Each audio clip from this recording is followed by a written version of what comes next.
আজ রাখি পূর্ণিমা, রাখি বন্ধন। আমরা এই রাখি বন্ধন উৎসবটা খুব ধুমধাম করে পালন করি। বিশ্বকবি রবীন্দ্রনাথ ঠাকুর এই রাখি বন্ধনটি প্রচলন করেছিলেন, কারণ উনি এই উদ্দেশ্যটা প্রচলন করেছিলেন যে আমাদের দেশবাসী একে অপরের যেন বন্ধনে আবদ্ধ থাকে।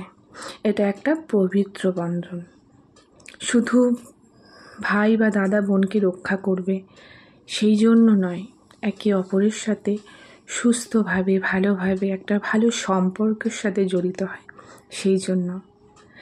কিন্তু আজকের এই দিনটিতে কোথাও না কোথাও আমাদের একটা হাহাকার থেকে যাচ্ছে। কোনো মায়ের কোল খালি হয়ে গেছে।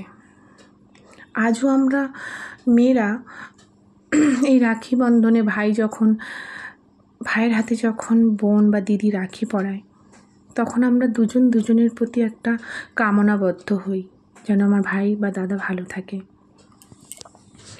আর দাদা বা ভাই বলে যে আমার বোনকে যেন আমি সব দিক থেকে রক্ষা করতে পারি।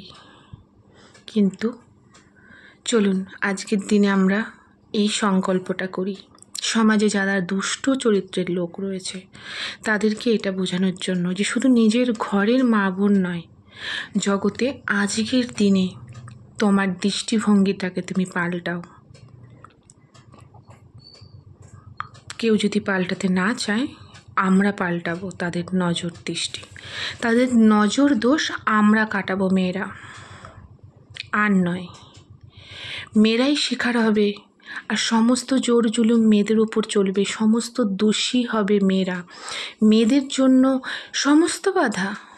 কোনো দুর্ঘটনা ঘটলে কেন মেয়েটা ছিল ওই স্পটে, ও না থাকলে তো এটা ঘটতো না। এত রাতে একটা মেয়ে কাজ করে বাড়ি ফিরছে, কি কাজ করছে এত রাতে মেয়ে হয়ে? কেন এই প্রশ্নগুলো থাকবে? কেন আমরা অবাধে স্বাধীনভাবে থাকতে পারবো না?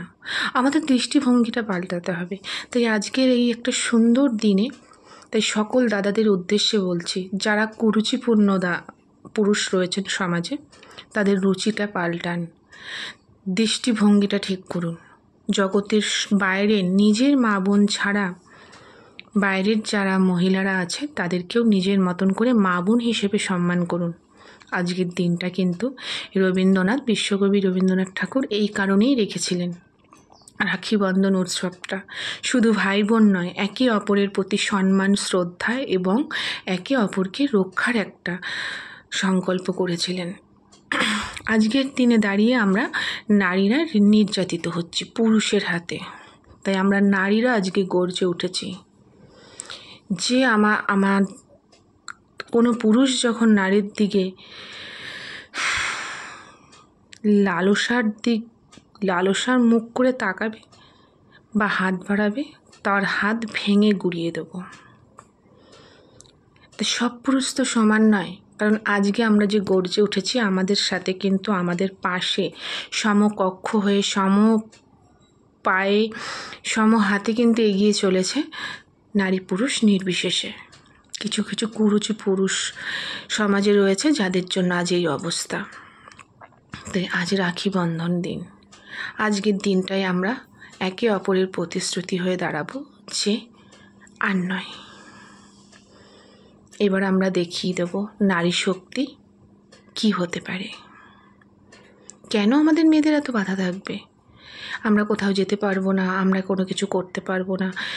অপরাধী হবে একজন, দোষ করবে একজন, কিন্তু দোষীর ভাগী হবে একটা মেয়ে, কারণ মেয়েটা সেখানে ছিল প্রেজেন্ট। কেন থাকবে এত রাতে? একটা মেয়ে রাত 12টার সময় বেরোতে পারবে না, তার ড্রেস আপ ঠিক করতে হবে। কেন? আর নয়, অনেক হয়েছে। তাই আজকের মতন দিনে আমি সেই সমস্ত কুরুচিপূর্ণ পুরুষদের উদ্দেশ্যে বলছি, দাদা ভাই, আপনারা সমাজটাকে দূষিত করে তুলেছেন।